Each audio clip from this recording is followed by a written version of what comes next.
जनाधार ही नहीं है, सीधी बात, कोई जनाधार ही नहीं। डिमांड है वो क्या लॉजिकल है कि 1932? देखिए, सभी पहलुओं पर इनकी सरकार थी तो 5 साल ये भी तो पिछलग्गू थे सरकार के, तो उसमें क्यों नहीं इन्होंने लागू किया। और आज हमारी सरकार, माननीय मुख्यमंत्री ने सदन में अपना वक्तव्य दे दिया है कि हम सभी पहलुओं पर हम विचार कर रहे हैं। माननीय न्यायालय के भी का भी जो आदेश है उस सारी पहलुओं पर विचार करके बहुत जल्द हम लोग निर्णय लेंगे। तो आपने सुना ये मंत्री मिथिलेश ठाकुर जी थे, जिन्होंने साफ तौर पर कहा कहीं ना कहीं सरकार इस बात की कोशिश कर रही है कि सभी पहलुओं को समाहित करते हुए एक बीच का निर्णय निकाला जाए।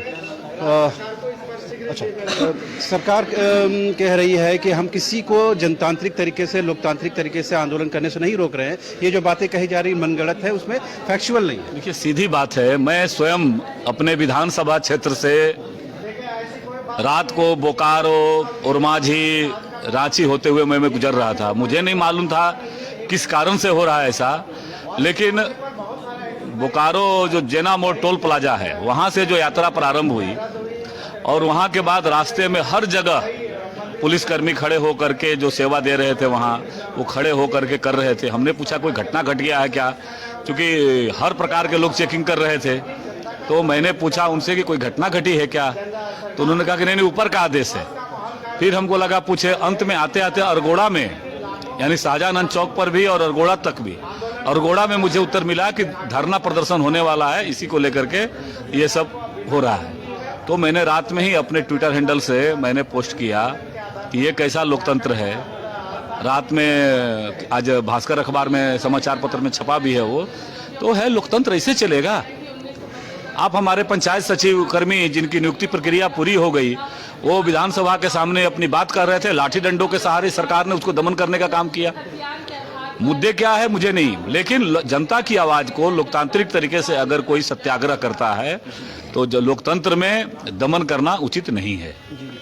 ढुल्लू जी, क्या लगता है ये जो सरकार पर आरोप लग रहे हैं, ये क्या जानबूझ के सरकार ऐसे आंदोलनों को दबाने की कोशिश कर रही है, या सरकार कुछ निर्णय लेने की स्थिति में नहीं है? नहीं, सरकार में निर्णय लेने का क्षमता ही नहीं है। सरकार में निर्णय लेने का क्षमता रहता तो इस तरह से बैरिकेडिंग करके पूरे हम कह सकते हैं कि हम भी बाघमारा से कल ही रात को चले हैं, हर जगह चौक चौराहे पर बैरिकेडिंग लगाकर, जैसे क्रिमिनल जैसे भाग रहा हो, क्रिमिनल जैसे भागा हो, क्रिमिनल बहुत बड़ा बड़ा काम, कोई घटना का अंजाम देके भाग रहा हो, और वैसे लोगों को चेक कर रहा था। तो इससे स्पष्ट साबित होता है कि आंदोलन को दबाने का प्रयास कर रहा है जनता, झारखंड की जनता को आवाज को दबाने का प्रयास कर रहा है। मगर इस तरह से लोकतंत्र में इस तरह के सरकार, गलत मानसिकता रखने वाले सरकार को खिलाफ निश्चित तौर पर पूरे झारखंड के लोग खड़ा हो चुके हैं। जी, ये है ना कि जैसे बात खतियान की हो, भाषा की हो, नियोजन की हो, इस पर तो एक स्पष्ट राय तमाम पक्ष विपक्ष के विधायकों को बना करके एक रास्ता तो दिखाना पड़ेगा ना। 3.25 करोड़ की जनता अगर बीच के दोराहे में खड़े रहेगी, ये तो विकास अवरुद्ध हो जाएगा।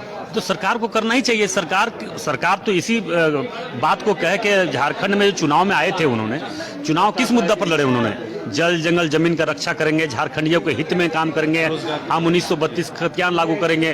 उन्होंने करने का क्षमता है तो क्यों नहीं कर रहा है? झूठा आश्वासन देकर उन्होंने चुनाव में आया है और आज जनता को बरगलाने का काम कर रहा, तो कहीं ना कहीं उसका जनता तो उसका जवाब देगा ही। ढुल्लू जी, आपके 2 दिन आपके पहले आपके विधानसभा क्षेत्र में लोगों ने आरोप लगाया कि ढुल्लू जी कथित तौर पर जमीन को लेकर के लोग नाराज हैं, उन्होंने अर्धनग्न प्रदर्शन किया। इस पर आपने देखा भी होगा, सुना भी होगा।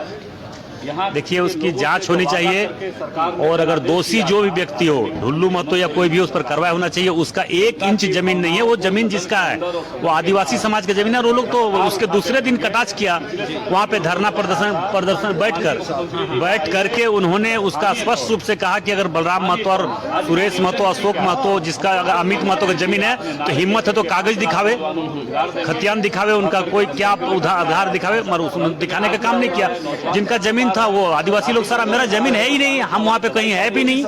उन लोग आदिवासी का जमीन लूटना चाह रहा है। सरकार में बैठे लोग, कांग्रेस में जो लोग हैं, वो कुछ लोग हैं जो प्लॉटिंग का काम करता है, दलाली का काम करता है जमीन का, वैसे लोग उस जमीन को लूटने का काम कर रहे हैं। और वही लोग आरोप लगा रहा था कि विधायक पर आरोप लगाएंगे तो हम गरीब लोग डर जाएंगे, मगर वो बाघमारा के गरीब, दलित, शोषित, कमजोर लोग अब डरने वाले नहीं है। अपना हक और अधिकार के लिए किसी से भी संघर्ष कर सकता है। आपने सुना ढुल्लू महतो जी के, और ये सुदेवी सोनू जी भी हैं।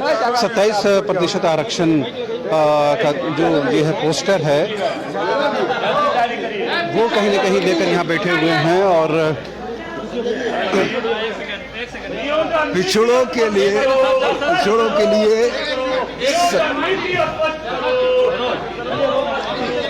पिछड़ों के लिए 27% आरक्षण की मांग हम भी राज्य सरकार की तरफ से केंद्र सरकार से करते हैं। चूंकि ईवीएस के साथ राज्य में 60% आरक्षण लागू है और राज्य सरकार के अधिकार क्षेत्र में नहीं है कि इस 60% आरक्षण को वो पार कर सकती है।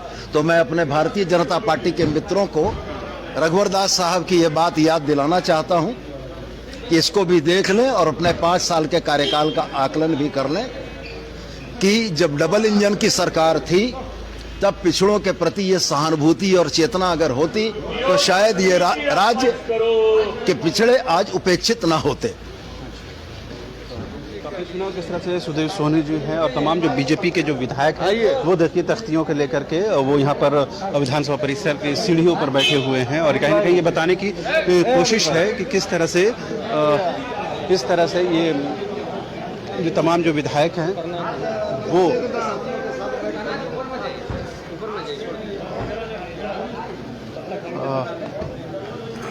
और ये हमारे कांके के विधायक हैं। आखिर ये तमाम जो पक्ष विपक्ष के विधायकों को देखिए एक साथ बैठे हुए हैं और ये कहीं न कहीं सरकार के विरोध में और कहीं न कहीं ये बताने की कोशिश है कि सरकार अपने 2 साल के कार्यकाल में उन नीतियों को लागू नहीं की है जिसकी उनसे उम्मीद थी या जिसकी उन्होंने बात कही थी।